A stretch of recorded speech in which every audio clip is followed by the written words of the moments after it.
Hi, it's Jeremy Morris, and here's another awesome album, one of my favorites by this band. And I'm going to try to right a wrong from a previous video, and I'll let you guys be the judge on this. How do you pronounce the name of this band? Now, many people across the pond, they contacted me after I did the last video, and they said, Jeremy, the band is not called Status Quo. They said the pronouncing of the name is Status Quo.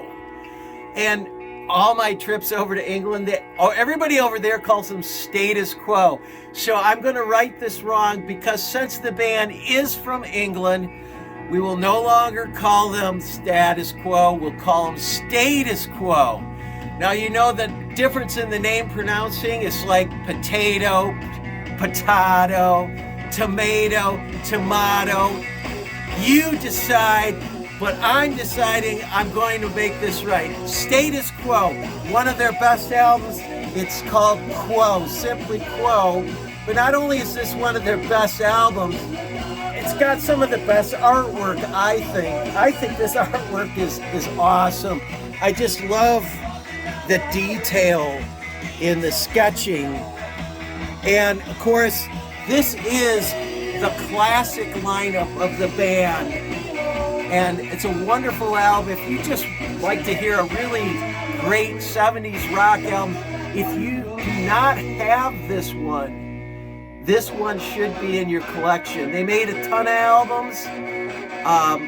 This is one of the best ones, and I suggest you go out and get it. Lastly, I want to show you something. I'm going to pick up the record for a minute, because this is a British copy of the album, and the British pressings sound better than the US. So while I lift up the album and take it off, let's check something out here. This is an original copy. I think it's really cool because it came out on a label called Vertigo Records. Vertigo was one of the most awesome labels from the 70s.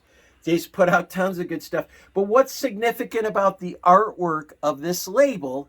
Who designed this label? Let's zoom in again and look at it. You see spaceships. This label was designed by no other than the legendary artist from England, Roger Dean. And I love this artwork and this label. So the British pressings sound better. If you can get an original copy of this, you'll be glad you did. Status Quo, the album Quo from 1974.